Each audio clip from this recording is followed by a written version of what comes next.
Dear students, today we are going to see ANOVA one-way test and ANOVA post-hoc test. Why we are doing this ANOVA post-hoc test? Because ANOVA one-way test will give you only whether there is a significance or not. Where the significance lie, we have to find out by another test, that is ANOVA post-hoc test. That is, after ANOVA, what is the test we are going to do? That is called ANOVA post-hoc test. Now, these are all the different hypothesis testing: z-test, t-test, z-test for one sample proportion, z-test for two sample proportion, chi-square test, and then ANOVA one-way test, ANOVA two-way without replication, ANOVA two-way with replication. And this is duplicate readings we are taking and doing it. And if you want to know more about this test, you can see my separate videos. But today we are going to stick ourselves to ANOVA one-way test, where there are more than two sample, means one factor, that is factor has got different levels.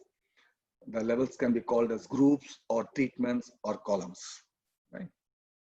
Now, what is ANOVA? Is defined as variability between the means divided by variability within the distribution. The denominator is also called error, variability, the error. Now, see, this is a population distribution, and these are all the column distributions, column 1, column 2, and column 3. And then this has got a deviation by itself because of the data.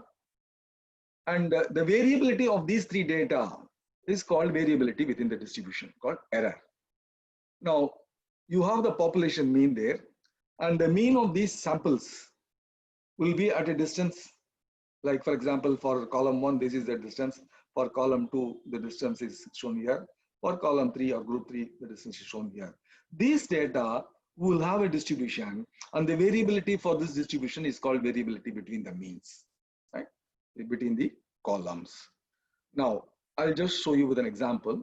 Like for example, you are having 6 observations for a factor at 3 different factor levels: column 1, column 2, column 3. This can be called as treatment 1, treatment 2, treatment 3, or group 1, group 2, group 3. Now, suppose you have these readings, like this black ones are for one level and green ones are for another level for another factor. That means it is a two-way ANOVA. Factor 1 is this here, factor 2 is this here. But we are going to take only one factor here. All are only readings for that factor at one level, right? Okay.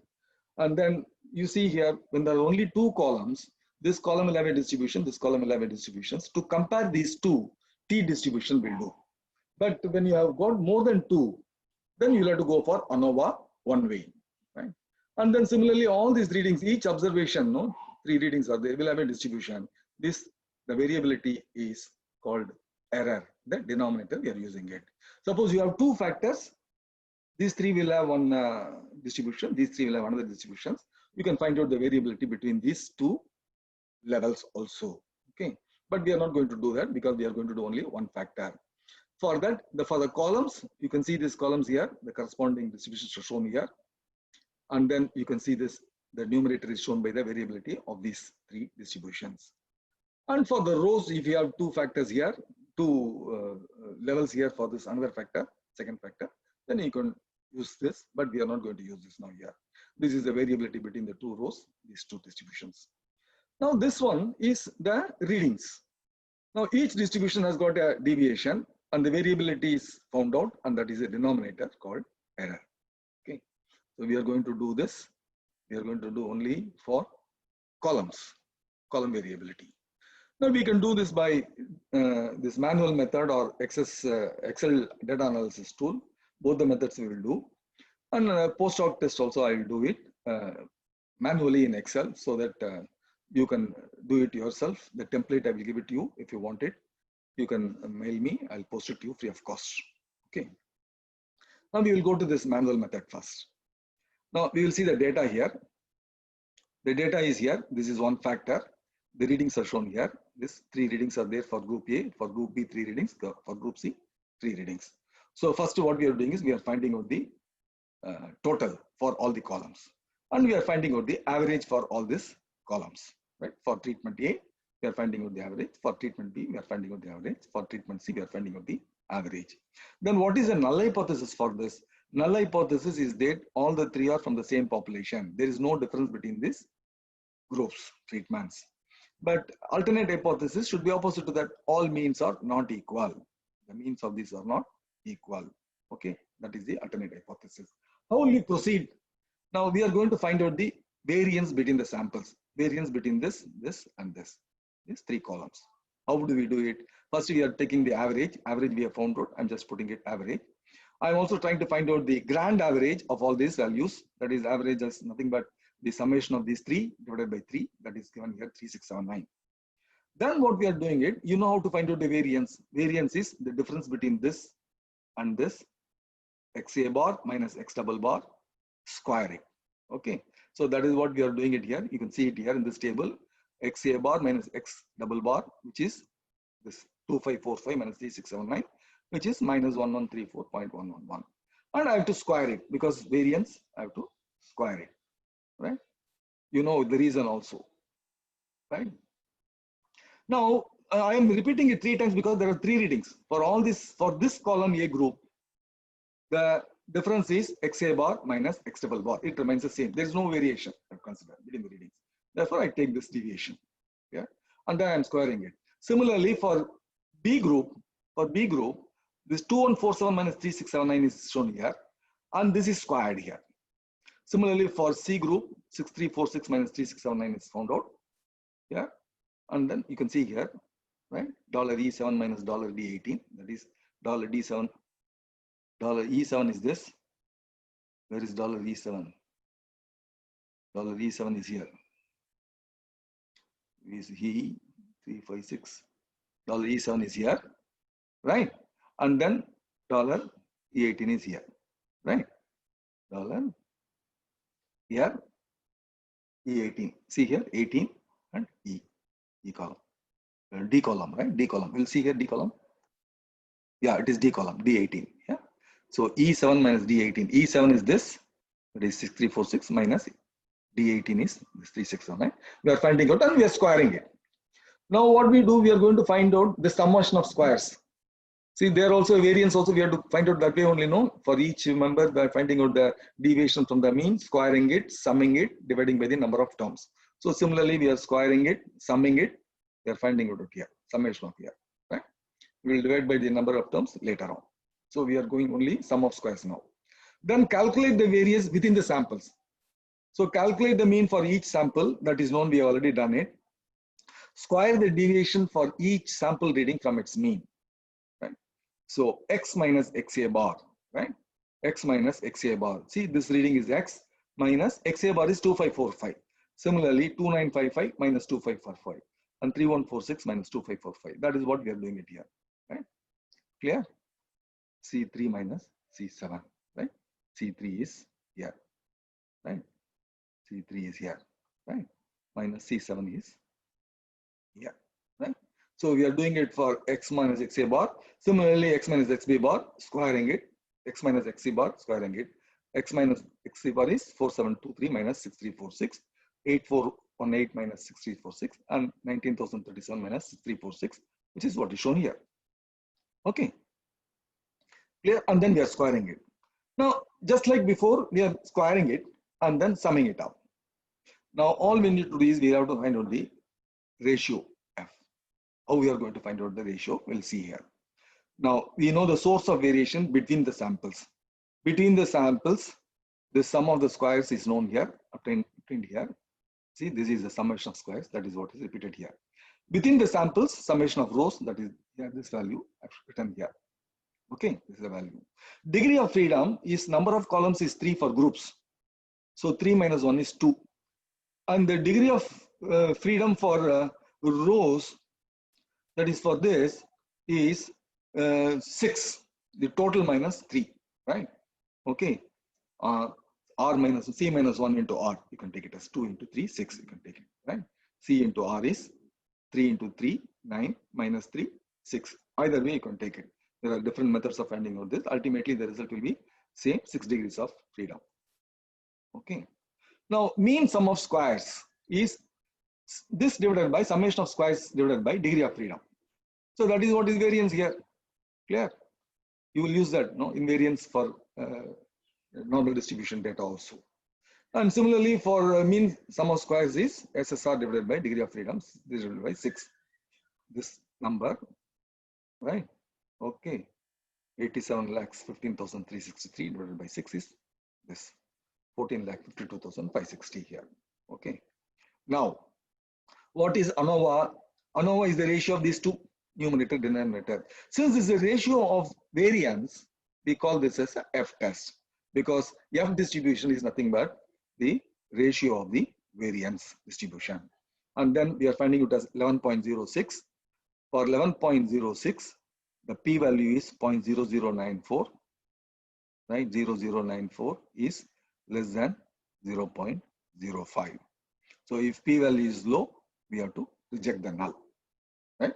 There is a significance. What is the null? There is no significance is a null. Now we are saying that we are rejecting this null hypothesis. All means are not equal. There is a significant difference between the means. We have to now find out the significance between the means.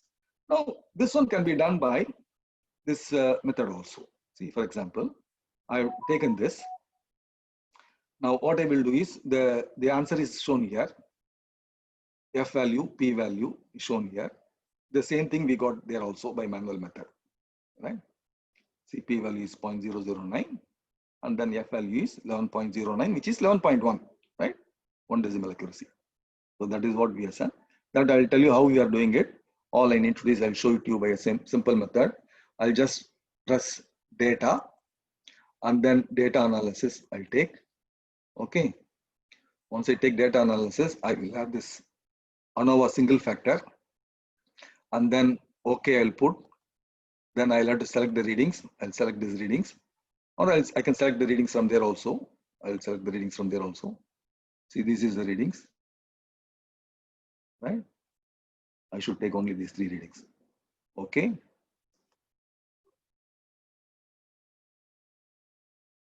ANOVA single factor range contains non-numeric data. Okay, we'll take it as, we'll take it out. We'll go there only. I will take this data only. I have given it here.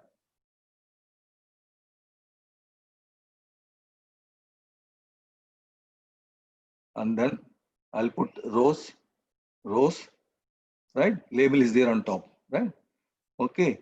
And where I want the result, I'll just put output. I'll show it here. This data, I'll show it here, right? I'll just put okay. Okay. It's a non-numeric data there. What is the non-numeric data is there where I'll just select this here. I'll select this here. I'll select this here. Okay. Data analysis. And then columns, it is in columns. Label is there. And output I'll put here like this one. I'll just put it as okay. I got this answer. See here, I'll just make it as 20, 20, 20 home. I'll make it as 20, 20. I'll put it as, you can see this here, same results here, right? F factor is 11, 0.0096. Clear? These two are very important because it is less than 0.05. Same thing here. Now what I will do is, I don't know why we are not getting there. I'll just take it as data analysis. Okay. ANOVA single factor. I'll go there. Where I will do is, I'll go there here.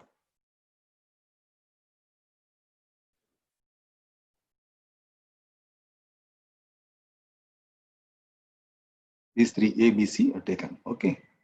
I'll just say okay. Columns, labels in the first row. And then I want this output range. I'll put here. I'll put okay. That's given here. Right? I've selected some wrong cells here. Therefore, non-numeric data. So I can make this as home. 20 data here. You can see this here. So 11.1, 11.09 is rounded up to 11.1, 0.0096. Therefore, there is a significance among the 3 groups. So this is what we are going. I have shown you the manual method as well as Excel data analysis method, which is faster. Now what we are going to do is, this is not sufficient now. We have to find out where the significance lies, group A, group B or group C. So what we have to do is, we have to go to this table, and we will also see this here. See, this is group 1, group 2, group 3. I have taken as many data. I can take that data also, but I will do this with this data, right? So I'll just explain you, and then we will also do a problem here. Now, the readings are there. There are, how many readings are there? There are 25 readings are there. There are 25 readings are there. Okay. There are 25. One second. I'll put as control U because there is a. Okay. Now, I have done this single factor ANOVA test. We got these results. You know how I got these results, right? I can also do here. I can select this data. I can select this data and then draw a plot, insert the recommended chart called, I'll select all chart and then box whisker method. See, this is the one. I'll just put OK. So this is the chart here. This is the chart you can show here, and then go there and take it. I can also see here, it is showing for group A, group B and group C. So you can find out the mean is here very high, mean is low here. You can also do this very quickly just by Excel without going in for even any ANOVA test, right?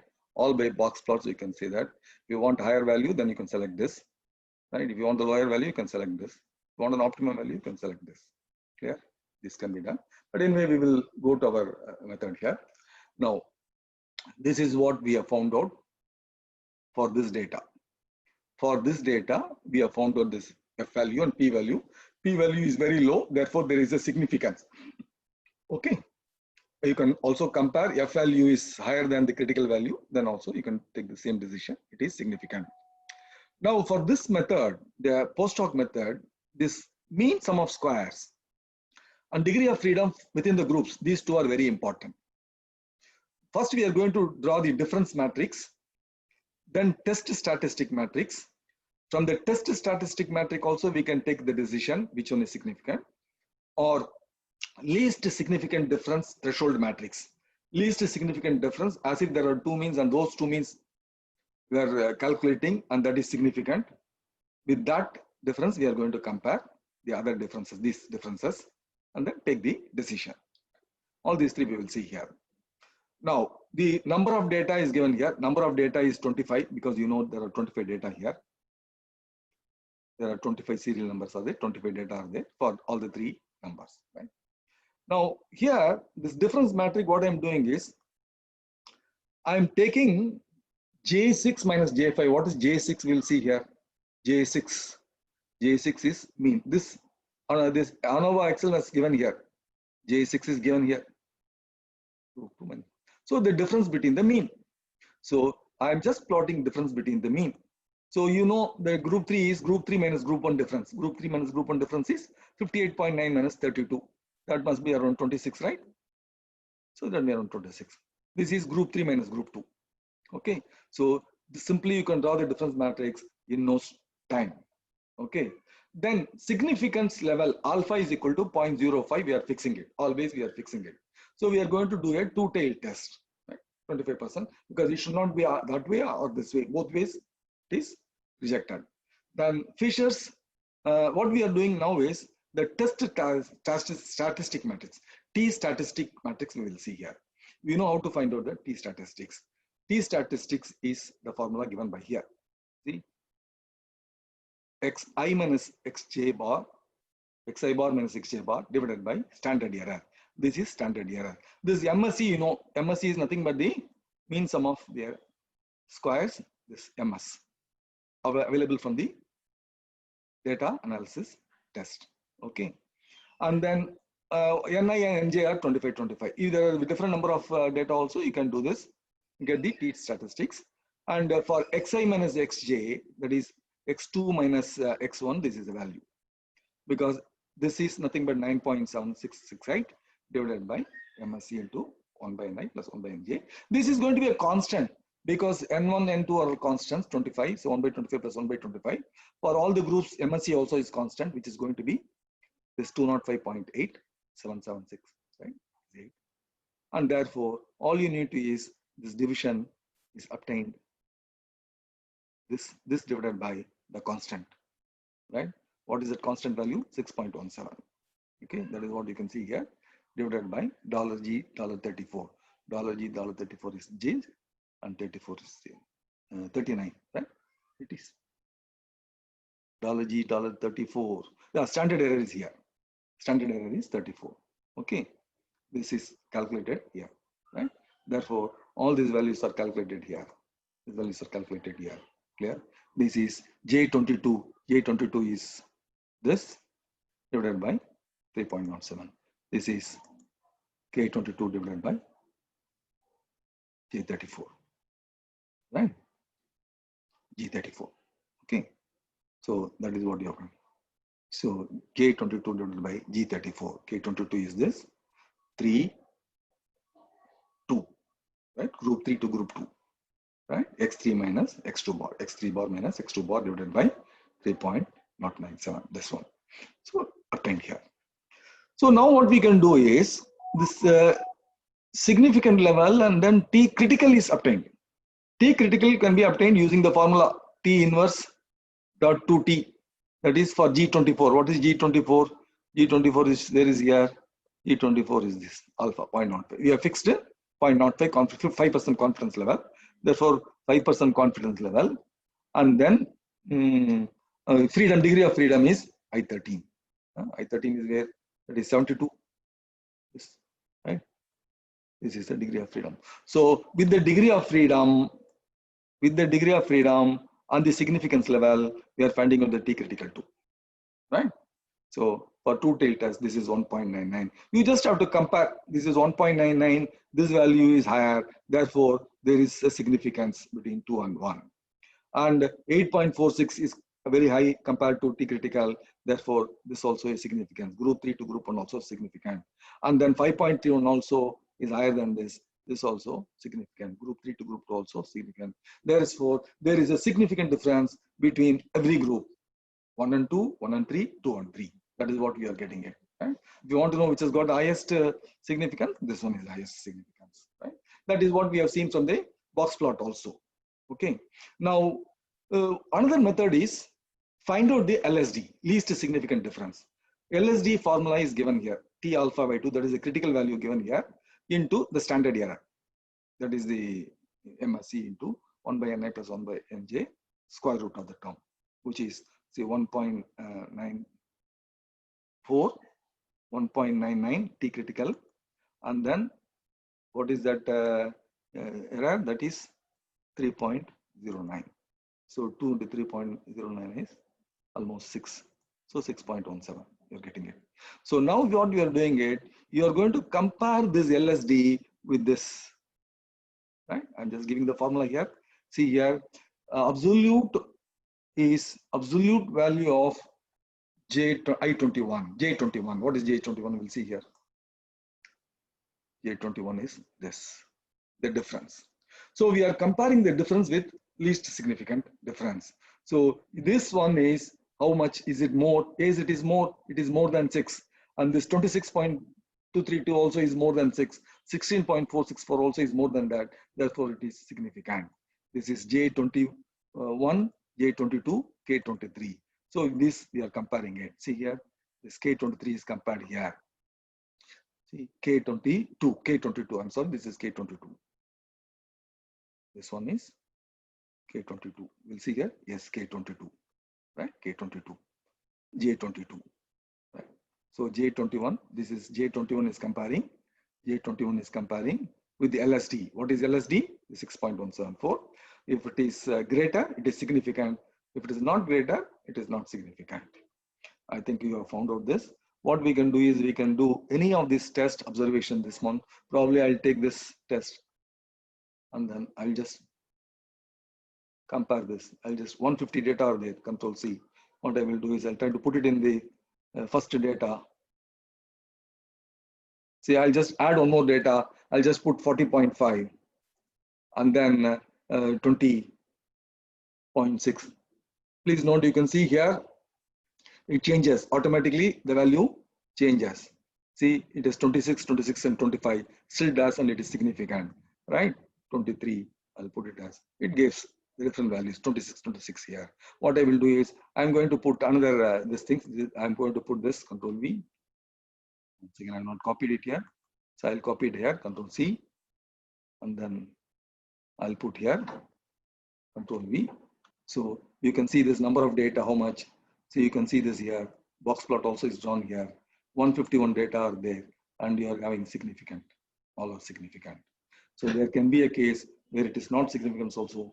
Probably let me see whether that is there or not. We can also do it like this. For example, what I will do is here, I will take this wax. Yeah, we will do this problem itself. So we will take this 3, Control C. And then what we will do is we will put here. I'll put here. What we will put is Control Shift on, delete. So, oh God, and then I'll put here, copy it here, Control V. I have to copy it, right? I have to copy it here. This Control C, and then I will go there and copy this data here. 3 data are there. So 3 data are there. Number of data shown there. So number of data are shown there. And then the only significant is only group 3 significant, group 1. So we got the ANOVA method. First of all, manual method we have done by ANOVA. Significance here, and where the significance is, we found out in this method here. This group 3 and group 1. Group 3 is significant just to group 1. Okay, that completes the lesson today. Hope you followed it. If you have understood, please recommend to your friends to watch. And if you have any doubt, please mention it in the chat box. I will answer you through mail. Thank you very much. Thanks for watching. I'll stop sharing. Thank you very much. I think please recommend to your friends if you like it. I'll stop sharing.